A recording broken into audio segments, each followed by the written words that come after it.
হেফাজতের তাণ্ডব এমন শিরোনাম আপনারা সবাই দেখেছেন। ইসকনের তাণ্ডব এমন কোন শিরোনাম আপনারা কখনো দেখেছেন কি? দেখবেন না অবশ্য। চট্টগ্রামের পুলিশ এবং সেনা সদস্যদের উপর ইসকনের হামলা, এসিড নিক্ষেপ। নিউজ মতে সামাজিক যোগাযোগ মাধ্যম ফেসবুকে উগ্রবাদী সংগঠন ইসকনকে নিয়ে দেওয়া পোস্ট শেয়ার করার ঘটনাকে কেন্দ্র করে যৌথ বাহিনীর সদস্যের সঙ্গে একদল ইসকন সমর্থক বিক্ষোভকারীর সংঘর্ষের ঘটনা ঘটেছে। এতে 7 পুলিশ সদস্য আহত হন, তাদের মধ্যে কয়েকজন অ্যাসিড দগ্ধ হয়েছেন। নিউজের ভাষা লক্ষ্য করুন, তারা বলছে তাদের মধ্যে কয়েকজন অ্যাসিড দগ্ধ হয়েছেন। এটি বলা হচ্ছে না তাদের উপর অ্যাসিড নিক্ষেপ করা হয়েছে। আবরার ফাহাদের হত্যাকারী একজন ইসকন সদস্য। নিউজ মতে বুয়েট শিক্ষার্থী আবরার ফাহাদ হত্যাকাণ্ডে জড়িত থাকায় ছাত্রলীগ নেতা অমিত সাহা সহ আরও 3 জনকে গ্রেফতার করেছে গোয়েন্দা পুলিশ। অমিত সাহা উগ্রবাদী হিন্দু সংগঠন ইসকনের সদস্য বলে জানা গেছে। ইমাম খুন।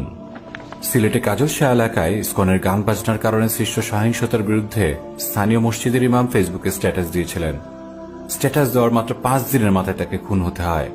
নাম প্রকাশ অনিচ্ছুক কয়েকজন সোশ্যাল মিডিয়া ব্যবহারকারীর মতে ইসকন বিরোধী ফেসবুক স্ট্যাটাস দেওয়ার পরপরই খুন হয়েছিল এই খতিব। কিন্তু এই নিউজ আপনি হয়তো মেইন স্ট্রিম করে নিউজ প্ল্যাটফর্মে পাবেন না, যেমন নিচের নিউজটিও আপনি হয়তো কোথাও পাবেন না।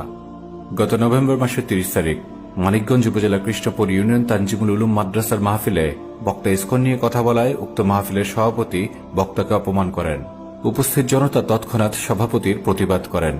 তারই জের ধরে সেই মাদ্রাসার মোহতামিমকে ইসকন লীগের সন্ত্রাসীরা তার মাদ্রাসায় ঢুকে নির্মমভাবে জখম করে। ধর্মীয় উস্কানি। 2019 সালের 11 জুলাই চট্টগ্রামের বিভিন্ন স্কুলে ইসকন ছাত্রদের প্রসাদ বিতরণ করে এবং উপস্থিত শিশুদের হরে কৃষ্ণ হরে রাম মন্ত্র পাঠ করায়। একবার ভেবে দেখুন তো, বাংলাদেশের কোন স্কুলে ছাত্রদের জিলাপি দিয়ে সূরা ফাতিহা পাঠ করতে বলা হলো, তাহলে মিডিয়ার অবস্থা কি হতো? তারাবির নামাজের সময়ে মসজিদে বাধা। 2014 সালে রাজধানীতে তারাবির নামাজে বাধা দেওয়াকে কেন্দ্র করে গ্যান্ডারিয়ার স্বামীবাগ ইসকন মন্দিরের রথযাত্রী এবং মসজিদের মুসল্লিদের মধ্যে সংঘর্ষ হয়। মন্দিরের হিন্দু ধর্মাবলম্বীদের ইটের আঘাতে 8 থেকে 10 জন মুসল্লি আশঙ্কাজনকভাবে আহত হয়। সেই সময়ে বিষয়টি সারা দেশে বেশ আলোচিত সংবাদ হলেও আজ সেই ব্যাপারে আর কোনো নিউজ খুঁজে পাওয়া যাচ্ছে না। ফ্যাসিস্ট রেজিমের দালাল চিন্ময় কৃষ্ণ রয়ের হাতের ইশারায় রেজিমের হয়ে দালালি শুরু করে।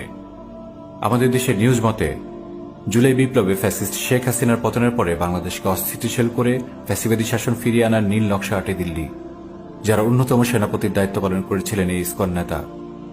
সরকারি একটি গোয়েন্দা সংস্থা বলেছে, ভারতের উগ্র হিন্দুত্ববাদী সংগঠন আরএসএস এর পরিকল্পনায় ভারতপন্থী আরও কয়েকটি ছোটখাটো সংগঠনকে নিয়ে নতুন এই জোটের আত্মপ্রকাশ ঘটানো হয়, যা সমন্বয় করেছেন ভারতে পালিয়ে থাকা পতিত সরকারের সাবেক শিক্ষামন্ত্রী মহিবুল হাসান চৌধুরী নফেল।